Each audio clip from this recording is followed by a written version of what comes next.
buhay o kabiguan, ng ligaya o lungkot. Kaya marapat lamang na tanggapin si Jesus bilang tagapagligtas at Panginoon. At matapos yun ay panariwain ang katapatan at paglapit sa Kanya bawat araw o day by day.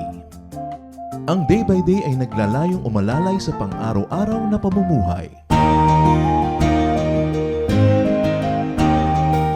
Narito po si Kuya Ed Lapis sa mensaheng pinamagatang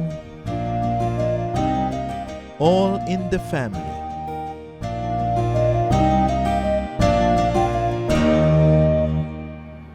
Kung kailangan ng sino man ng lesson para sa family, Bible ang pinakamaraming mga maituturo sa mga pamilya and how to deal with each other. Ang ating pag-aaral ngayon, pinamagatan natin, All in the Family, Solomonic Wisdom 1, dahil magkakaroon tayo ng mga pag-aaral ng karunungan ni Solomon. Salamat Ama dahil kayo po ay pinagmumulan ng karunungan na aming pinakikinabangan. Dalangin namin ngayon na mabuksan ang aming isip sa marami pang mga uri ng karunungan na maaari niyong ituro sa amin. Forgive us our sins, cleanse us from all our unrighteous deeds and thoughts. And may you enable us, O God, to understand your message for us today. Give us a simple message that will become very useful in our daily life so we could be more righteous, we could be better persons, and we could glorify you more. Father, cleanse our hearts, strengthen our bodies, heal our diseases, make us complete people. Father, we ask you in the name of your Son, Jesus. 1 Kings 1:1-4. King David was now an old man, and he always felt cold, even under a lot of blankets. His officials said, "Your Majesty, we will look for a young woman to take care of you. She can lie down beside you and keep you warm." They looked everywhere in Israel until they found a very beautiful young woman named Abishag, who lived in the town of Shunem. They brought her to David, and she took care of him. Huwag na kayong masyak sa ganun nilang kostumbre. This is almost 3,000 years ago. Ang hari ay matanda na, laging giniginaw, at hindi siya mapainit ng anumang mga kumot. Kaya kumuha sila ng isang magandang dalagita o dalaga. At siya ang kasiping niyang natutulog para painitin ang katawan ng hari with body heat. And this Abishag took care of the very old David. 1 Kings 1:5-6. Adonijah was the son of David and Haggith. He was Absalom's younger brother and was very handsome. One day, Adonijah started bragging, "I'm going to make myself king." So he got some chariots and horses, and he hired 50 men as bodyguards. David did not want to hurt his feelings, so he never asked Adonijah why he was doing these things. Alam niyo naman si David, may iba't ibang asawa, at dito sa kanyang asawang si Haggith, meron siyang anak na si Adonijah, na hindi naman niya ina-appoint na king, ay biglang naisipan isang araw na i-declare ang sarili niya na king. Nagbayad pa ng mga bodyguard para magmukha talaga siyang kingly, at hindi naman siya pinipigil ng tatay niya dahil baka daw sumama ang loob. David had become indulgent and did not impose discipline or necessary correction, even though this was a very grave mistake that his son was doing. He was usurping the authority of the king. He was appointing himself as king, hindi pa naman siya ina-appoint. Isang napakalaking lesson sa atin sa pamilya, lalo sa pagpapalaki ng mga anak. Ang tao parang puno, parang halaman. Habang may space, lalaki ang sanga niyan, lalabay, mag-spread out. A plant will take up any space that's available. At ganon din ang tao. Pag hindi mo pinigilan, hindi mo nilagyan ng hangganan, hindi mo nilagyan ng disiplina, sasakupin niya maging ang hindi kanya. Aariin niya ang hindi kanya, aabuso siya. Kaya dapat talaga may disiplina. Hindi pwede ang bata, hayaan mo lang bantayan ang sarili niya. Aabuso at aabuso pag walang discipline. At ito ang nangyayari dito kay Adonijah. Bagamat hindi na siya bata, pero lumaki siguro siyang ganon, hindi pinipigil. Dahil baka bumaba ang self-esteem o self-image na usong-uso sa West. Hindi na pinipigil ang mga bata dahil sa self-esteem na yan, naglalakihan tuloy ng mga walang bait. 1 Kings 1:7.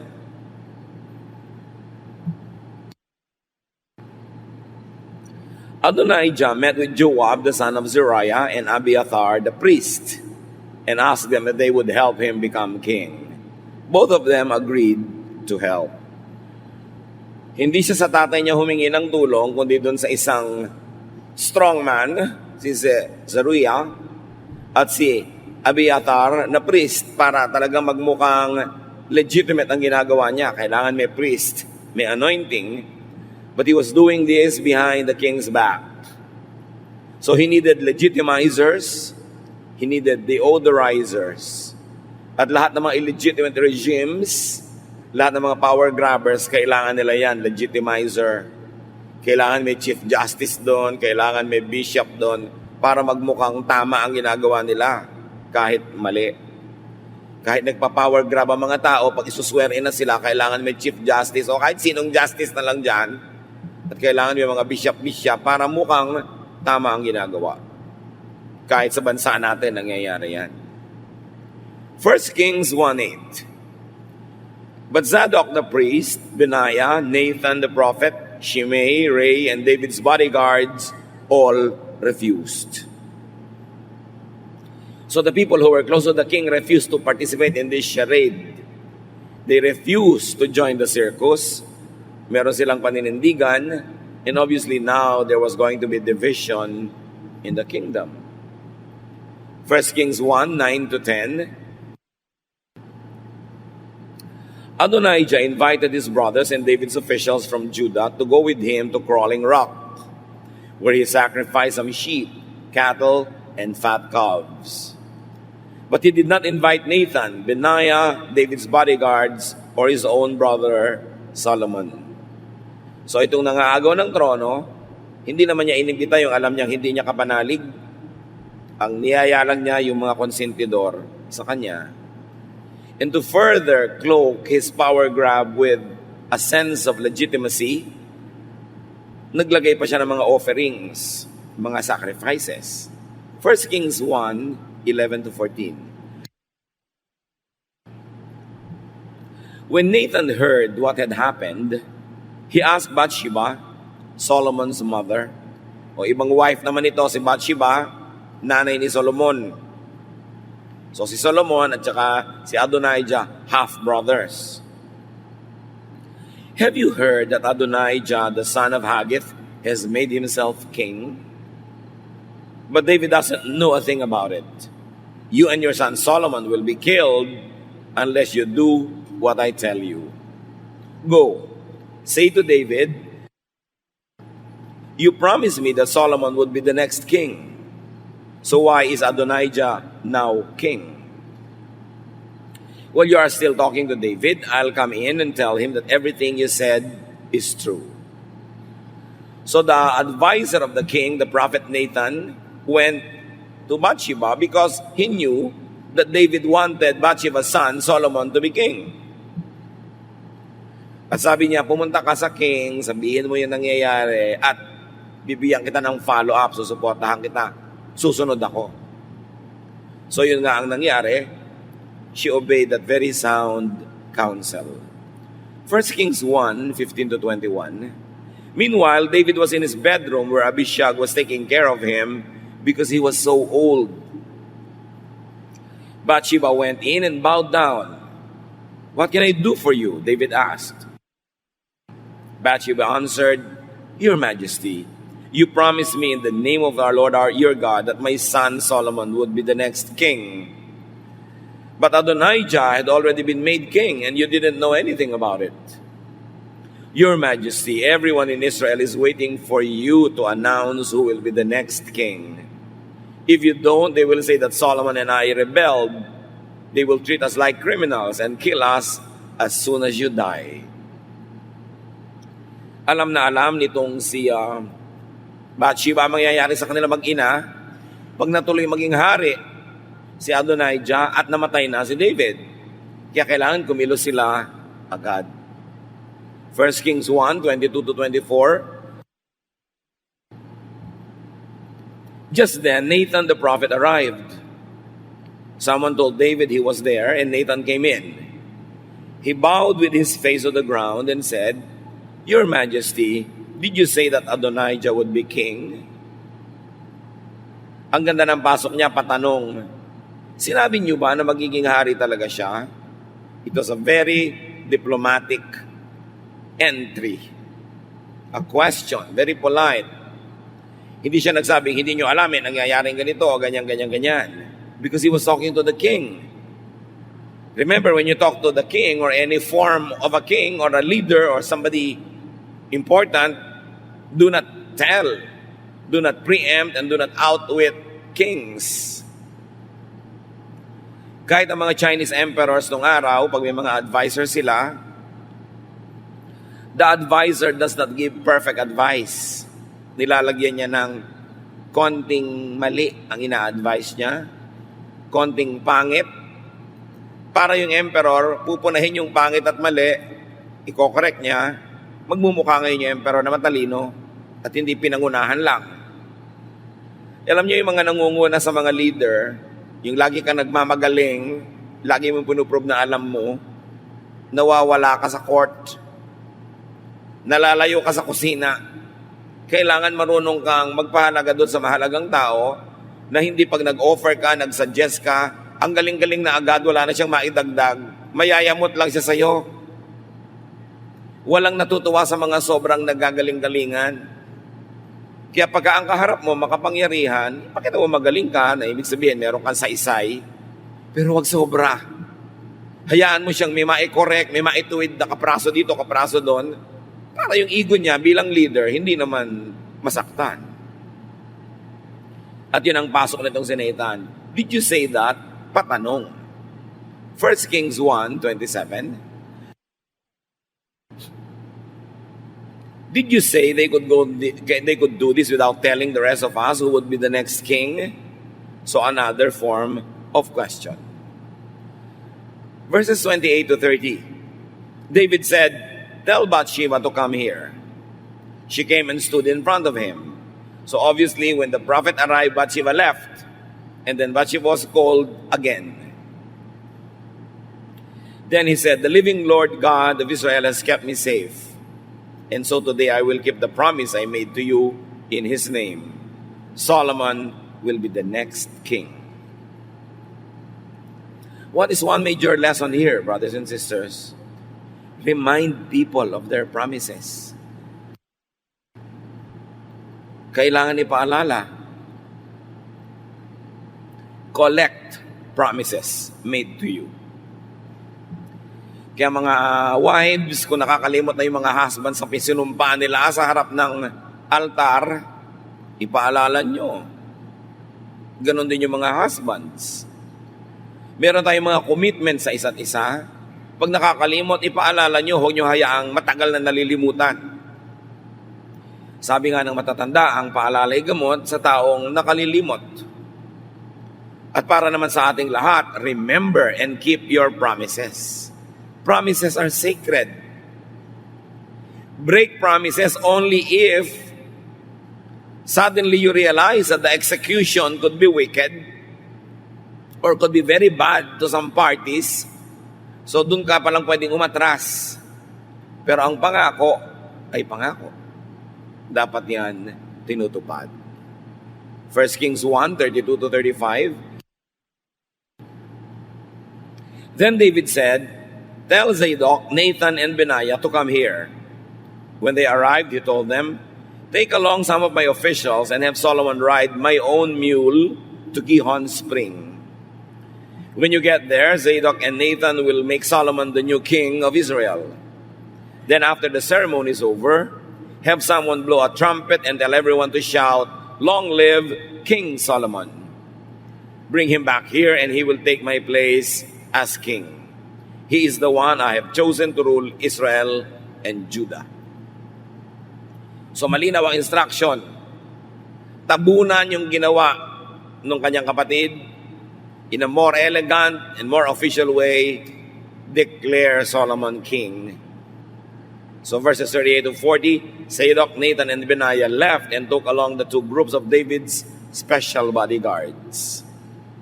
So hindi upahan na katulad ng hinire nitong kapatid niya, ito'y talagang special bodyguard si David. It will make the event very, very official. Solomon rode on David's personal mule as they led him to Gihon Spring. Zadok the priest brought some olive oil from the sacred tent and poured it on Solomon's head to show that he was now king. A trumpet was blown and everyone shouted, "Long live King Solomon!" Then they played flutes and celebrated as they followed Solomon back to Jerusalem. They made so much noise that the ground shook. At alam nyo kasunod, nabalitaan agad-agad nung kabilang grupo ang nagaganap. Sila pa naman yung nagdiriwang dahil dineclare nila itong si Adonijah na hari. Pero nabalitaan nila na i-declare si Solomon na hari at yun ang talagang declaration coming from the palace. So natakot sila. Verse 49 to 53, Adonijah's guests shook with fear when they heard this news, and they left as fast as they could. Isang major lesson agad mga kapatid sa atin, do not take sides too quickly. Ang aga-aga nila na sumali dito kay Adonijah, nakipagdiwang, yung pala magtatakbuhan sila sa takot nung malaman nila na i-declare si Solomon na king dahil sila ang mapag-iinitan ng palasyo. Especially in matters of public interest, do not always show what's in your heart. Do not always show in public your political sentiments because political climates change and you might find yourself going against the strong winds. Hindi ka dapat agad-agad na nagpapahalata sa ganyang mga bagay. 1 Kings 1, 50 to 53. Adonijah himself was afraid of what Solomon might do to him. So he ran to the sacred tent and grabbed hold of the corners of the altar for protection. Someone told Solomon, Adonijah is afraid of you and is holding onto the corners of the altar. He wants you to promise that you won't kill him. Solomon answered, if Adonijah doesn't cause any trouble, I won't hurt him. But if he does, I'll have him killed. Marunong talaga tong si Solomon eh. Nung nangunyapit yung kanyang kapatid doon sa gilid ng altar, ibig sabihin kumukuha siya ng protection from God. At pag may nangunyapit doon, hindi mo siya pwedeng tanggalin doon. Merong ganyan na sophisticated tool ang Israel. Meron sila mga cities of refuge. If the government is against you or the king is after you, you go to that city of refuge, nobody can touch you. Meron silang mga ganong proteksyon para sa mga mahihina o yung mga ang kalaban sobrang malalakas. So humawak doon sa altar si Adonijah at sabi, bibitaw lang ako dito pag pinangakuan ako ni Solomon na hindi niya ako papatayin. Nakarating kay Solomon ng balita at sabi niya, kung hindi siya gagawa ng gulo, hindi ko siya papatayin. Pero oras na gumawa siya ng gulo, papatayin ko siya. Verse 53, then he sent someone to the altar to get Adonijah. After Adonijah came and bowed, Solomon said, Adonijah, go home. So Solomon gives conditional assurance. Yan ang isang lesson natin, tandaan nyo to. If and only if. Sabi niya, kung hindi ka gagawa ng gulo, hindi kita papatayin. Beware of giving a blanket authority, a blanket yes or no, a blanket promise to anyone. Huwag kayong nangangako ng ganun lang. Pag kami nagsabi sa iyo, mamahalin mo ba ako habang buhay, huwag mo sabihin agad, yes, promise. Sabihin mo agad, kung mamahalin mo rin ako. Meron ka dapat kondisyon para hindi ka mapako. Pag sinabi ng isang tao na, tutulungan mo ba ako kahit anong mangyari? Oo, tutulungan kita kung hindi ka gagawa ng masama. Kung hindi ikakapahamak ng pamilya ko ang pagtulong ko sa iyo. Laging may if. Mahirap matrap. Mahirap yung makulong ka sa sinabi mo tapos sabihin ng tao, promise mo, di ba? Promise mo. So si Kulasisi, sasabihin kay Mr., promise mo, ibabahay mo ako.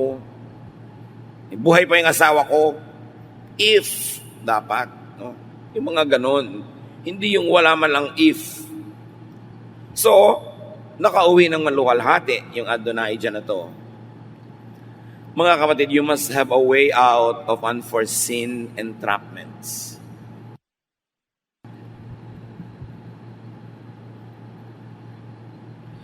Dahil hindi mo hawak ang bukas, hindi mo matiyak kung ano magagawa. Ang mangyayari, do not be too quick to commit. Do not give promises to wily people. Yung mga masyadong wise, masyadong mautak ng lalamang, huwag ka nagbibigay ng pangako sa mga ganyan. Kuminsan, pinapapangako ka ng parang ang liit-liit na bagay, ang dali-dali, pero hindi mo alam, meron palang trap, may patibong. And then you paint yourself into a corner. And then, napapasubo ka tuloy. Kaya, ano man ang gagawin mong commitment, isipin mo na baka dumating ang panahon, kailangan mong makatakas, kailangan mong makaligtas sa commitment na yun, dapat meron kang backdoor available sa usapan. May if. Don't just make a promise. 1 Kings 2, 1-3. Not long before David died, he told Solomon, "My son, I will soon die, as everyone must." Very factual, very business-like ang dealing niya with death. "But I want you to be strong and brave. Do what the Lord your God commands and follow His teachings. Obey everything written in the law of Moses, then you will be a success, no matter what you do or where you go." So ito na ang bilin ng tatay na sa kabilang buhay, be strong. It is not always physical. Ang leader dapat strong siya intellectually, mentally, emotionally, because leadership is about making decisions. At dapat ang mga anak natin, pag pinapalaki natin, we teach them to be strong. Hindi mga marupok ang puso, mahihina ang loob, madaling umatras sa hirap. Kailangan tinitrain silang maging matapang. Therefore, bibigyan mo ng pagkakataon na magpasya, maging matapang. Give them opportunities to do something and to commit mistakes so they learn. Because when you're overprotective, you will produce weaklings, mga lampa, mga walang desisyon, mga mahihina ang loob, mga walang diskarte sa buhay. At usually, yan ang napoproduce ng mga very strong mothers. Many very strong mothers produce very weak sons. Kasi lagi na lang sila ang nasusunod. Laging sila ang may gagawin. Sila ang kikilos para tama. O para madali, ako na lang gagawa, etc. etc. Nadodominate yung mga anak. And you know, you don't have to look far. In our country, we have many, many, many strong women. And look at the sons. Tingnan nyo ang mga napupudos natin ng mga anak na lalaki. Karamihan, yung mga anak na babae ang strong. Kaya ang tanda-tanda na, humihingi pa ng pang-load.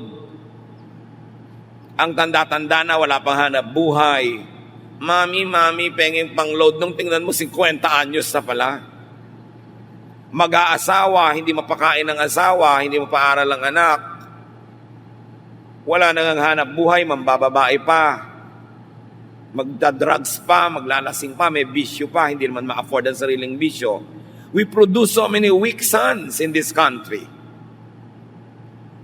Na later on, pag nag-asawa, mapoproblema na naman yung babae. Pag namroblema yung babae, dahil pinalaki naman siyang strong ng nanay niya, dahil mga babae nga lagi ang bibigyan ng mga assignment ng ganyan, Mapipilitan na naman yung babae to be the strong one. Lalong magiging weak na naman yung husband. At syempre, itong babae ito magpoproduce naman mga weak sons, paulit-ulit. Pag sinuri niyo mga problema ng ating lipunan, many of them are results of us producing weak sons. Malalaki katawan, pero mga mahihina loob. Makikita nyo, pag ang pamilya may kailangan, sinong mangungutang? Ang babae. Sinong gagawa ng paraan? Si babae. Most of the time, hindi naman lagi. So, kailangan mag-produce tayo ng strong sons. Strong daughters too. Train them. Give them responsibilities. And punish them for wrongdoing. Kasi parang halaman yan, pagka walang pumipigil, lalaki yung sanga niya everywhere, kahit hindi kanya kakainin pag nasa mesa. Kahit hindi niya sapatos isusuot pag gusto niyang isuot. Kahit hindi niya kinita, gusto niyang gastusin. Masaklap talaga ang bunga ng maling paglingap ng mga magulang. So Solomon, sa verses 5 to 6, sabi ng kanyang tatay, Solomon, don't forget what Joab did to me. Punish him in the way you think best. So tinuturuan ni David yung anak niya, punish the wicked. Like weeds, like vines, they will expand their territory if you don't cut them. Iba syempre, pag leader ka, hindi mo pwedeng sabihin, sabi ng Diyos, kailangan mabait. A leader has official duties. You must reward the good and punish the wicked. At ganyan din sa mga magulang, pag hindi kayo marunong magparusa ng anak na mali ang ginagawa, pag hindi tayo marunong magbigay ng gantimpala doon sa matama ang ginagawa, malilito sila. Hindi magiging malinaw kung paano sila mamumuhay. 1 Kings 2, 7-9, the sons of Barzillai help me. Be kind to them and let them eat at your table. Be sure to do something about Shimei. Punish him. So David was teaching his son who would be king to really value justice. And justice says, punish the bad, reward the good. Tuwing walang disiplina, we don't punish wrongdoing, there will be chaos. Tingnan niyo sa ating bayan. Hindi hinuhuli yung mga nagja-jaywalking, hindi nahuhuli yung mga nagtitinda na lang kahit saan nila maibigan, nagtatayo ng bahay kahit saan nila maisipan, ang gulo-gulo tuloy ng lipunan. Tapos nagtataka yung iba, bakit po ang mga Pilipino pag nasa abroad behave? Paano? Hinuhuli sila doon. They will be punished, they will be fined. Dito nakakalusot, kaya nagpapalusot. Again, yung concept ng sanga, may pwedeng puntahan, di pupunta doon for personal benefit. So yan ang turo ni David. Alam nyo, si Solomon, hindi lang basta yan, naging matalino. Matalino rin kasing magulang. Malaki ang pananagutan ng magulang to raise up intelligent children. Dapat marunong kang sumagot ng tama. Marunong ka magtanong, marunong ka magdisiplina. So you raise quality children. So si Solomon, naging hari nung namatay si David. 1 Kings 2:13. One day, Adonijah went to see Bathsheba, Solomon's mother, and she asked, is this a friendly visit? Itong nangaagaw ng throne, who declared himself king without authority, pumunta dito sa nanay ni King Solomon. Ito namang nanay, ang tanong, friendly visit ba yan? Kasi nga, may bad record na nga itong Adonijah na to. Kung bad visit ba yun, sasabihin ba niyang bad? Siyempre, hindi. It was not a good question. 1 Kings 2:13-16. Yes, thou, friendly visit. I just want to talk with you. All right, she told him, go ahead. You know that I was king for a little while. Talagang binanggit pa niya, kahit hindi naman talaga siya naging king. It was really a few minutes that he was a fake king. Adonijah replied, and everyone in Israel accepted me as the ruler. Of course, it's not true. Ang konting-konting nagsupport sa kanya. But the Lord wanted my brother to be king, so now things have changed. Would you do me a favor? May kailangan pala siyang favor. Kaya ipinaalala niya mo ng, alam mo, once upon a time, I was king naman. Therefore, I'm entitled to a favor, at least from you. Yun ang gusto niyang palabasin. Papayag ba naman itong nanay ni Solomon or not? 1 Kings 2:16-17. What do you want? Bathsheba asked. Please ask Solomon to let me marry Bishag. He won't say no to you. Remember Bishag? Yung magandang dalaga na pinatatabi nila sa hari para painitin ang kanyang katawan dahil ginaw na ginaw? Sabi nitong si half-brother, pwede ba humingi sa'yo ng konting favor? Stepmother? Sabihin mo naman sa kapatid ko na, king, payagan akong pakasalan si Abishag. Hindi naman yun hindi sa'yo eh. Sabi nitong si Bolero. It was a very suspicious request. And all the more dangerous because it's accompanied by flattery. May bola. Naranasan nyo na ba yun sa buhay nyo? Nanay kayo ng mayor, asawa kayo ng manager, nanay kayo ng pulis o ng kung sino, merong may kailangan lalapit sa inyo, ilapit mo naman ako sa anak mo o asawa mo o tatay mo, hindi ka naman hihindihan nun eh. Palakpak naman yung tenga mo na ganyan dahil nabola ka na, meron ka naman palang influence and power. Papayag kaya ang nanay or not? 1 Kings 2:18. All right, she said, I'll ask him. Yun ang isang problema. When you say yes very quickly, sometimes hindi mo alam kung ano yung iniyayasan mo. Mukhang sugar-coated pill, poison pala. Yung pala, may masamang element yun na hindi mo pa alam. You know, a very quick yes is always dangerous to give. Pag may nagre-request sa inyo, lalo may kasamang bola, dapat ang sagot nyo muna, I will say. I'll think about it. Pag mimitingan muna namin ang barangay, ipananalangin ko muna, ganun, huwag sagot ng sagot. Lalo pag mukhang wala namang kwenta.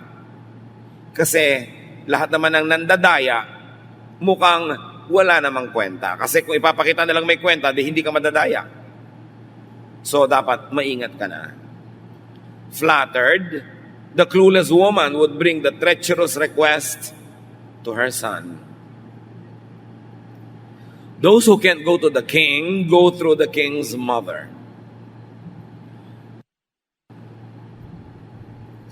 Maraming tao walang access doon sa decision maker, dadaan doon sa mga malalapit. Family lesson, mga kapatid. Kung meron kayong kamag-anak, miyembro ng inyong pamilya na makapangyarihan, sikat, mayaman, may impluensya, huwag niyong hayaan ang sarili niyo na maging pintuan na dadaanan ng kung sino-sino para siya mapasok. People who normally don't have access, the important person, will use you as a bridge, as a door to get to the important person. Huwag kayong magyayabang. Oo, pinsan ko talaga yung si Mayor. Hayaan mo akong bahala sa'yo. Yung kasi yung ego mo, yung yabang mo, mapatunayan mo lang na may magagawa ka. Ang gagamitin mo ngayon, yung kamag-anak mo, siya ngayon ang ipapatalo mo, siya ang ipapahamak mo para lang pagbigyan mo yung kung sino na nambobola sa'yo. It happens. Kaya maraming napapahamak na mga tao, kahit government officials, kinokorrupt sila ng mga kamag-anak, ng mga nanay, ng mga tatay, ng mga kapatid. Ang tinutuloy mong pulis, tatawagan ka ng pinsan mo, huy, pinsan, ibalato manuhan sa akin yung anak na kumpare ko, nakakulong dyan eh. So, ginagamit nila yung connection nila doon sa makapangyarihan in a wrong way. Dapat nga pag may lumapit sa'yo, sabi mo, ay, pinsan nga ako ng pulis. Kaya nga dapat ko siyang tulungan na maging matino at maayos. Bakit mo ako gagamitin para i-corrupt siya? You must protect your relative from such abuses and misuse. Hindi yung sasama ka pa doon sa mga user para baka ipahamak pa o i-corrupt yung sarili mong kapatid o kamag-anak. Ito ngayon ang gagawin itong nanay na to, umuo agad. Hindi natin alam kung may dalang regalo itong humihiling. Pero alam natin, binuhala siya. He cannot say no to you. Papatunayan yan? Of course not. Sige, papatunayan natin yan. Mga bola. 1 Kings 2:19. When Bathsheba went to see Solomon, he stood up to meet her, then bowed low. He sat back down and had another throne brought in, so his mother could sit at his right side. Hindi kayo pwedeng basta-basta pumapasok sa royal court. If the king is not calling you, you cannot go there. But this is the mother. She goes to the royal court. And what does the king do? The king rises and bows low to his mother. Sa ganda ng asal ni Solomon sa kanyang nanay, dapat nag-isip-isip yung nanay, ang bait-bait ng anak ko, ginagalang ako. Bakit ko nga ba siya guguluhin dahil sa request nitong traidor na taong ito? Bakit ako pumapasok dito sa king para hingin ko para sa kanya yung gusto nitong taong magulo? I should be protecting this king, but I'm allowing myself to be used. The king honored her. Verse 20. Bathsheba sat down and then asked, "Would you do me a small favor?" Eto na naman yung would you do me a small favor. Mag-ingat kayo sa mga ganyan ha, yung alam mo may hihingin sana ako sa iyong favor eh.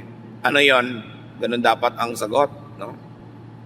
Anong favor yon? Medyo nakakunot ka dapat ng konti para medyo ma-discourage. Hindi yung ano yon? Parang yes, okay, use me as a doormat, it's okay. Yung mga favor na yan, dangerous yan. Lalo pag sinabing small. Huwag kayong maniwala. 1 Kings 2:20, Solomon replied, "Mother, just tell me what you want, and I will do it." Dahil nanay niya yung nandun, Solomon let his guards down. Hindi na siya defensive kasi nanay niya. Oops, nag-commit ang matalinong Solomon. But at least to someone dear and close and trusted. But does this woman deserve the trust? Never mind that she's the mother. 1 Kings 2:21, "Allow your brother Adonijah to marry Bishag," she answered. Solomon said, "What? Let my older brother marry Abishag? You may as well ask me to let him rule the kingdom." So, in other words, binawi bigla ni Solomon yung yes niya. Sabi niya, hinihiling nyo na payagan ko yung kapatid kong nakakatanda na pakasalan si Abishag. Para nyo na rin hiniling sa akin na ibigay ko na sa kanya ang trono. Siya na ang gawin nating hari. So it's a no. Ano naman kaya? Bakit? Ano naman ka-big time tong Abishag na to? Abishag was the king's body warmer, remember? He was almost the king's consort. In fact, kung nagkataon na itong Abishag na ito ay nagdalang tao, she could have given birth to possibly the next king. Ganun siya kahalaga kahit body warmer siya sa tingin natin. Kasi ang personal effects ng king are very exclusive to the king or to his successor. Kaya yung upuan ng hari, hindi inuupuan ng kahit sino yon, kahit na walang seremonya. Nung araw, sa mga matatandang pamilya, hindi ka nauupo sa upuan ng tatay mo. May upuan ng nanay mo, pamisa-misa nauupan mo, pero hindi pa rin dapat. Matitingnan ka ng matalim ng mga matatanda. Kung yung upuan ng lolo, nakaupo ka doon. Kanya yon. May ceremonial value yon. Ngayon, sa mga hari, ang kabayo nila, walang pwedeng sumakay dyan. Ang higaan nila, walang pwedeng humigang iba. ano pa yung babaeng kasiping niya ng ketagal-tagal, magiging asawa ng kung sino. Alam niyo ibig sabihin nun? What was this man Adonijah trying to do? He's trying to get associated with David's royal prerogatives. Because if you married your father's widow or your father's concubine, the royal image of your father transfers to you. So this Adonijah could style himself as David's successor because he succeeded in taking the woman. And therefore, he could threaten Solomon's reign. Yun ang nakataya. Sa tingin ng publiko, kung mapakasalan ni si Abishag nitong lalaking ito, itong lalaki na ito ang kapalit ni David. Ganun yun. At maaaring merong mag-support na naman sa kanya, i-declare na naman niya ang sarili niya na king. Uninformed, unsuspecting, and flattered pink, Bathsheba allowed herself to be the entry point of danger and threat into the very king's court. So Solomon defiantly, wisely rebukes his mother. May moral lesson. Take back a commitment given to you that you have given to undeserving causes. Nung maunawa mo ang buong istorya at yung buong kahulugan, you can take back your commitment. You can say it was given in bad faith or it was taken in bad faith and therefore, hindi ko yan itutuloy. It was a mistake. Hindi katulad ng isang tatay na pumunta sa giyera, nangako sa Diyos, papanalunin niyo lang po ako, pag-uwi ko, kung sino man ang unang sumalubong sa akin, kakatayin ko at iaalay ko sa inyo. Kasi sanay sila na pagka umuwi ang unang sumasalubong mga hayop. Kasi sa silong nila, nakatira yung mga hayop. Malayo pa lang sila, mag-uunahan yan, mga kambing, mga tupa sa pagsalubong. Ang nagkataon, ang lalaking ito, ang unang sumalubong, yung anak niya, kaisa-isa niyang anak na dalagita. Pero sabi niya, dahil nangako ako sa Diyos, therefore papatayin ko ang anak ko. At ginawa nga niya. Sa palagay niyo, natuwa ang Diyos? Hindi ka ba maunawaan ng Diyos na, ay Lord, joke lang po.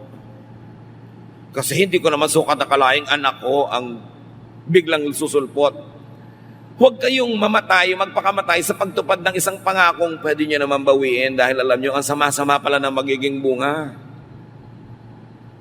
Kaya lang, hindi niyo basta-basta binabawi, lalo utang, bayaran niyo yun. Pero yung mga commitment, may lalaki nagsabi sa iyo, mamahalin mo ako buong buhay, nangako ka agad, hindi mo pala alam, may asawa. Siyempre, nung nalaman mo, pwede mong bawiin yung pangako mo. Because the promise was taken in bad faith. May nakakonceal na truth. We, the people of God, should live free lives. Hindi tayo alipin kahit na mga pangakong mali pala nating naibigay. Dapat mong palayain ang sarili mo. Kaya ang sabi sa Bible, kung ikaw ay naging guarantor ng sino mang nangutang, naku, huwag ka matulog, huwag ka magpahinga hanggang hindi mo nababawi ang pagiging guarantor mo. Bawiin mo yan dahil masusuong ka sa gulo. Maraming guarantor, sila ang nagbabayad tuloy ng utang na tinakbuhan nung nangutang. Baka po magalit sa akin yung nangungutang pag hindi ko ginarantihan. Magagalit ka naman sa kanya pag hindi siya nagbayad later. Magkakagalit din lang kayo bukas, ngayon na. Agahan mo na hindi ka pa napapahamak. So ano kaya nangyari sa nanay nito? Nabola, nasuhulan, pero hindi papayag si Solomon. 1 Kings 2, 23-25. I swear in the name of the Lord that Adonijah will die because he asked for this. Natatandaan nyo, pinapangako siya ni Adonijah na hindi niya papatayin yun, brother niya. Sabi niya, oo, if you don't cause trouble. Kung nangako lang siya ng oo, edi ngayon hindi niya mapapatay. Pero merong if and this Adonijah was obviously causing trouble. If he doesn't, I pray that God will severely punish me if he doesn't die. So, the Lord made me king in my father's place, and I promised that the kings of Israel would come from my family. I swear by the living Lord that Adonijah will die today. Benaiah, Solomon shouted, "Go, kill Adonijah." So Adonijah died.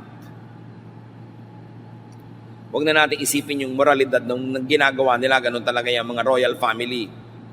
Nag-uubusan ng mga threat. At saka talagang, yun ang gustong gawin ni Adonijah, agawin ang throne. Solomon remembered his father's advice. Punish the wicked. Eliminate threats. So what are some of the lessons on Davidic folly? Mga kabaliwan ni David? Pagkakamali, discipline your children. Ang yung mga sakop, dapat dinidisiplina. Hindi niya dinidisiplina itong anak na yon. Kaya tingnan nyo, walang katapusan ng paggawa ng problema. Pag no, dapat hard no. Because a soft no could be misread as a yes. Even a reluctant yes. Do not tolerate civic wrongdoing. Yung very public, very obvious, not to be tolerated. As Adonijah's supporters did initially. Do not be quick to honor power grabbers, credit grabbers, usurpers, pretenders. Mag-isip-isip kayo bago kayo kumampi kanino man, lalo't may maling ginagawa. And do not deodorize, do not support, legitimize an illegal or corrupt regime or a group or a cause. Pag alam niyong mali, medyo sa langit na buhay at gising, huwag kayong magsuporta ng mali. And then clearly identify and teach your son and your successor the things that he needs. Kailangan clear. Kung minsan may mga properties kayo, ang lusog-lusog nyo, but you don't know, suddenly bigla kayong kinuha ng Panginoon, dapat clear ang mga inheritance, may mga will kayo na iniiwan para hindi magkagulo ang mga kamag-anak na nag-aagawan sa mga bulok na piano, sa mga bungi-bunging plato. Kailangan malinaw ang pagkakahati-hati niyan. Especially kung meron kayong magkahiwalay kayong mag-asawa, iba na tong kasama mo, iba na yung kasama niya, nakakalito sa mga bata. Kung minsan ito pang kasama mo ang nakakakuha ng kayamanan ng asawa, hindi yung mga anak. Dapat malinaw yan. Put your house in order. Especially if you're already old or unstable. What are some of the lessons on Solomonic wisdom? Listen well to your parents' advice. Iba pa rin talaga yung experience.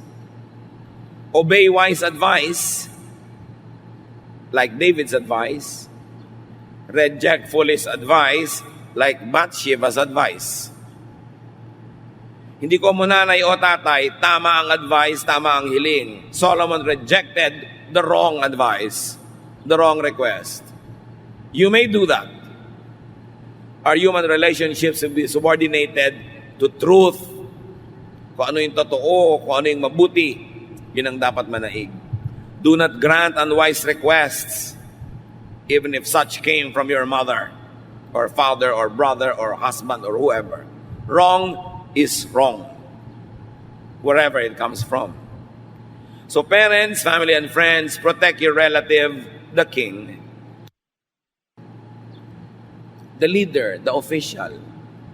Huwag kayong magpasikat sa mga tagalabas, tapos ang nagbabayad, ang nasa-sacrifice, itong kamag-anak niyong nagsika para sumikat o yumaman o magkaroon ng impluensya. Refuse to be used by malicious people.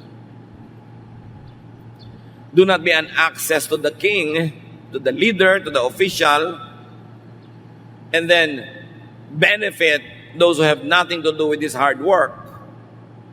Do not be a source of information and leaks. Meron kang kamag-anak na sikat, makapangyarihan, mag-ingat ka sa mga ikinukwento mo tungkol sa kanya sa ibang tao. Kasi makukot ka. Kailangan protective. And another lesson, of course, is to promote and exercise justice. In the family, reward the good, punish the bad. Hindi yung pinaparusahan ninyo yung masisipag, naghahanap buhay, nagpapakatino, paparusahan nyo sila, lagi nyong hihingan, laging didilihensyahan para ibigay sa mga tamad, sa mga walang hanap buhay, sa mga walang ambisyon. Kawawa yung mga kapatid na matitino, yun ang laging hinihinga ng magulang para ibigay doon sa mga hindi matitino. It's not wrong. It's not right. It's wrong. It's unjust to punish the good by making them give more and reward the bad by giving them what they want but they don't work for. Pagka hindi umiiral ang katarungan sa pamilya, magkakagulo. Magkakaroon ng mga hidwaan, yung saya mawawala, at mga awayan ang magaganap. There is so much to learn from this family, and we will continue to look at their lives and then learn from them. Dear God, we ask you, teach us how to apply to our lives today wisdom that could be gleaned from the lives of those who lived long ago, especially those people that you favored, people that you taught and raised up to become great men and women. Turuan mo kami, Panginoon, na matuto sa mga ganitong kasaysayan at i-apply ito sa buhay namin, not only in our family, but also in our community, in our church, in our nation, in the world. At nawa, Panginoon, madakila kayo kung makikita nyo ang inyong katarungan, katotohanan, ang siyang nananaig sa aming mga buhay. Let us reflect on the messages of this beautiful story. Pagbulay-bulayan natin sumandali kung ano ang connection nito sa buhay natin, and let us learn from David and Solomon, Bathsheba, and everyone else.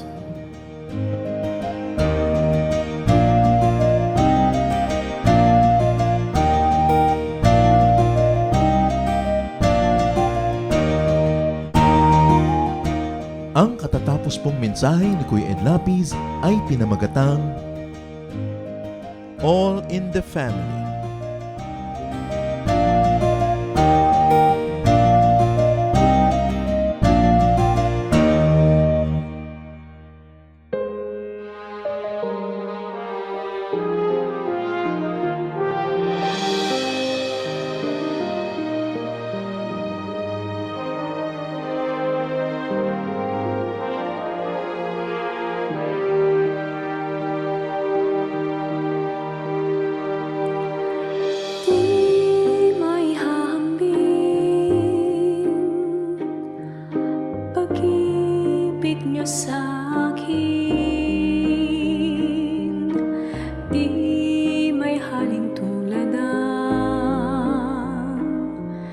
Wagas niyong pagtingin,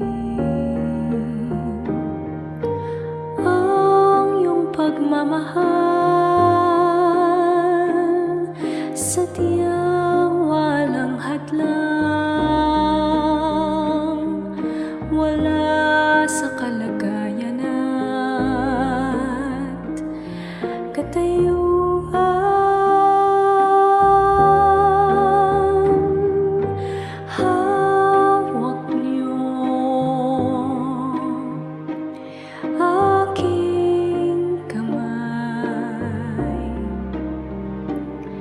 Sa tuwing nanananglahay at sa tuwing magkamali, walang hanggang pagpapatawad niyo.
sa tuwing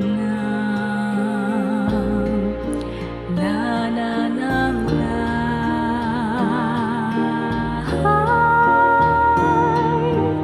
at sa tuwing magkamali, walang hanggang pagpapatawad niyo sa'kin.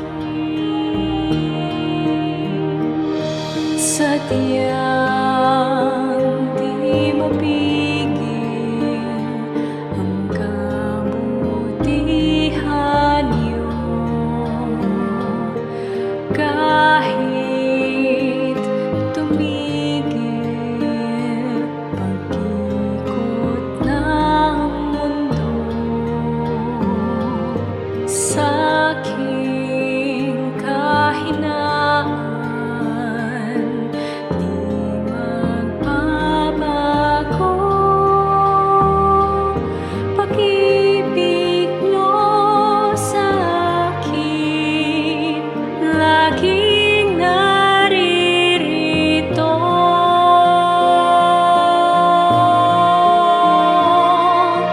Hawak niyo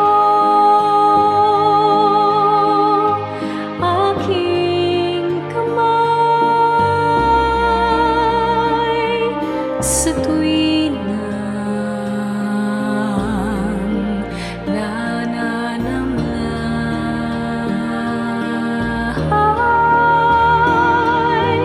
at sa tuwing magkamali, walang hanggang pagpapatawad niyo sa'kin. Hawak niyo aking kamay sa tuwing nananamlay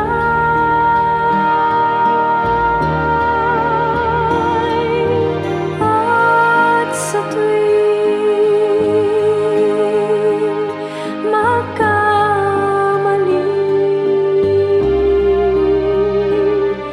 walang hanggang pagpapatawad niyo sa'kin.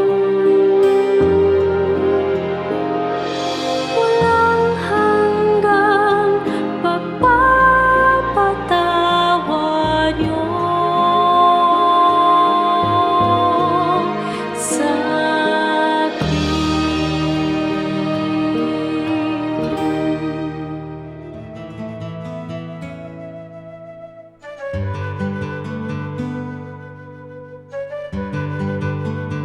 Bakit matamis ang spaghetti ng Pilipino?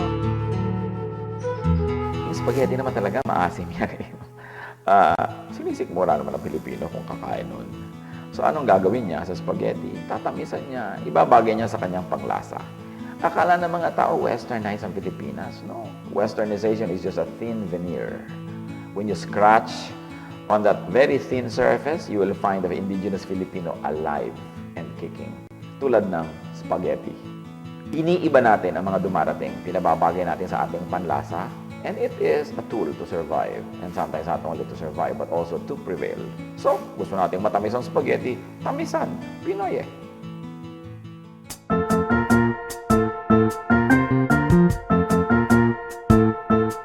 Oras na po para pansamantalang magpaalam ang programang Day by Day. Tayo po'y magsama-sama tuwing ika-6 hanggang ika-7 ng umaga, araw-araw.